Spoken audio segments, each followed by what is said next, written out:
गौरी गणपतीचे दिवस आहेत आणि अर्थातच सणासुदीचे दिवस म्हटलं की गोड-धोड खाणं हे आलंच. मग यामध्ये पुरणपोळी, मोदक, मिठाई आणि काही काही बरेच अशा आपलं डाएट हे पूर्णपणे चेंज होतं आणि आपणही 6-7 दिवस अगदी त्याकडे फार जास्त लक्ष देत नाही. पण हेल्थ आपली मेंटेन ठेवण्यासाठी तुम्हाला खूप काही सॅक्रिफाईस करायची गरज आहे असं नाही. हे छोट्या-छोट्या टिप्स पाळून सुद्धा तुम्ही आपले सणही एन्जॉय करू शकता आणि अर्थात तुमची हेल्थ किंवा वजन मेंटेन सुद्धा ठेवू शकता. नमस्कार, मी डॉक्टर अमृता कुलकर्णी. कसं तर फक्त 3च टिप्स सांगते. सगळ्यात पहिले, पाणी भरपूर प्या.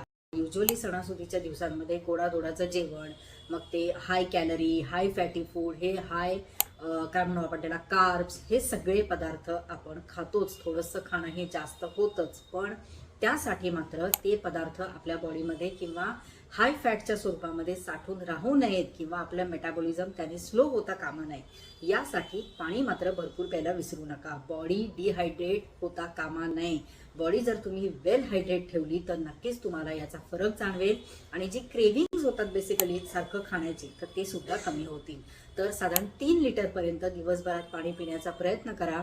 दुसरं म्हणजे कोणतीही फिजिकल ॲक्टिव्हिटी, आता सण आहेत म्हटल्यावर काय जेवण झालं, हे झालं, ते झालं, या सगळ्यामध्ये आपण आपली जी रोजची फिजिकल ॲक्टिव्हिटी आहे ही विसरतो. ती अजिबात विसरू नका.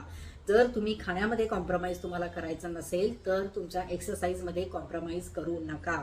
20 ते 30 मिनिटं कोणताही एक्सरसाइज किंवा वॉकिंग हे नक्की करा. कॅलरीज मेंटेन ठेवण्यासाठी किंवा कॅलरीज बर्न करण्यासाठी हा एक उत्तम पर्याय आहे. आणि तिसरं म्हणजे माइंडफुल ईटिंग. म्हणजे काय तर कॅलरीजचा बॅलन्स हा व्यवस्थित ठेवायला शिका. तुम्ही एका वेळी एकच हाय कॅलरी पदार्थ घ्या. म्हणजे गौरी आहेत तर पुरणपोळी पण खाताय, भजी पण खाताय, किंवा मोदक पण खाताय, मग पुरी पण आली, असं सगळं एका वेळी हाय कॅलरी फूड घेऊ नका. एका वेळी एकच खाना ठेवा. एकतर मोदक खायचा किंवा एकतर पुरणपोळी खायची किंवा एकतर तळलेलं खायचं. हे तिन्ही एका वेळी एकत्र अगदी पोटाला तडस लागेपर्यंत अजिबात जेवू नका. डिवाइड करून घ्या. कॅलरीज डिवाइड केल्यामुळे काय होतात की एकाच वेळी खूप जास्त कॅलरीज तुमच्या बॉडीमध्ये जात नाहीत आणि वेट 10 दिवसानंतर असं वाटतं की अरे चला आता झाले गणपती आणि वजन बघितलं तर अचानक वाढलेलं असतं.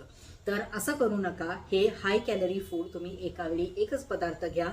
या छोट्या छोट्या टिप्स पाळून तुम्ही सणही एन्जॉय करू शकता आणि तुमचं वजनही वाढणार नाही. धन्यवाद.